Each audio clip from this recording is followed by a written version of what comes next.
Hi guys, welcome to my vlog. Ayan, meron akong dumating ngayon na parcel. Galing ito sa Shopee. Ayan.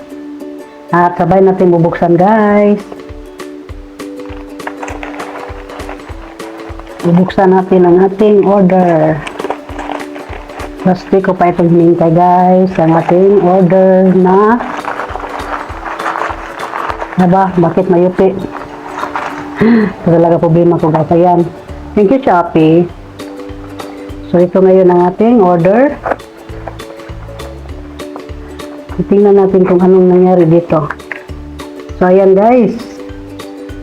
Ang ating solar light para sa labas. At atin na po itong i-install ngayon. Ganito yung kanyang stand guys. Ayan. Stand sa kanyang solar at install natin ito. Ganito na siya, nakabend na siya. At atin ang umpisahan ang tingin dito sa ating solar. At ganito yung kanyang panel guys na maliit.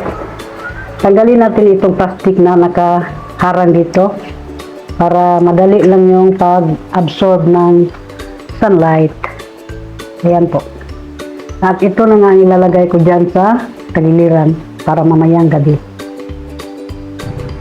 So mamayang gabi, ipakita ko sa inyo ito guys ha. At i-charge ko muna to siya. So ito na nga yung mukha niya guys. At ilabas ko ito mamaya at ilagay ko ito sa isang lagayan sa labas para makakuha na siya ng solar light doon sa labas. Mamayang gabi muli. Ayan guys, continuation tayo sa aking pag-install ng aking solar Christmas light na Firefly. Dito ko siya nilagay sa kabila.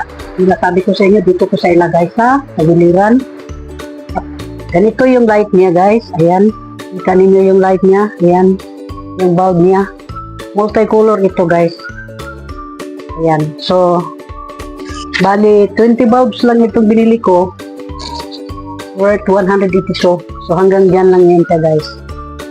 Hanggang dito lang. Basta at least na parang may ano lang, kislap-kislap ng dito guys ba. Sa susunod naman, ito naman ang bibilhan ko yung pan na yan. Bibilhan ko yan siya ng light. Ayan. Next time na. Pero yung maputi ang ilagay ko dyan. Clear lang. Ayan, sumamayang gabi guys. Update ko kayo sa kaganapan nitong ating bagong solar Christmas light na yan. Nakasutok siya Banda South. Ayan. At mamayang gabi automatic na yan siyang ilaw guys. Thank you for watching.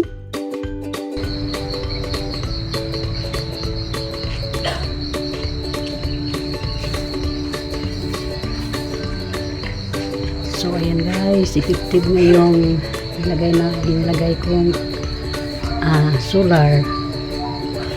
Ayan. Ang ating solar. Effective na siya na nakalagay dyan na parang mumunting litap-tap. Akala ko ayaw na niyang akala ko ayaw na niyang umilaw guys. Akala ko ayaw na niyang umilaw dahil nga medyo madilim na dito. Pero ayan oh. Wow, ang ganda-ganda pala. At makasave tayo dito sa hindi na tayo magano ng kuryente. At order ako ulit para may lagay naman ako sa kabila. So ayan po, dito lang hanggang dito lang po siya. Ayan ang kanyang view. Diba? Para lang bata si Kamimay. Dito siya nakalagay sa tape lamp ko. Ayan. At saka maganda talaga ang bulb niya guys. Oh.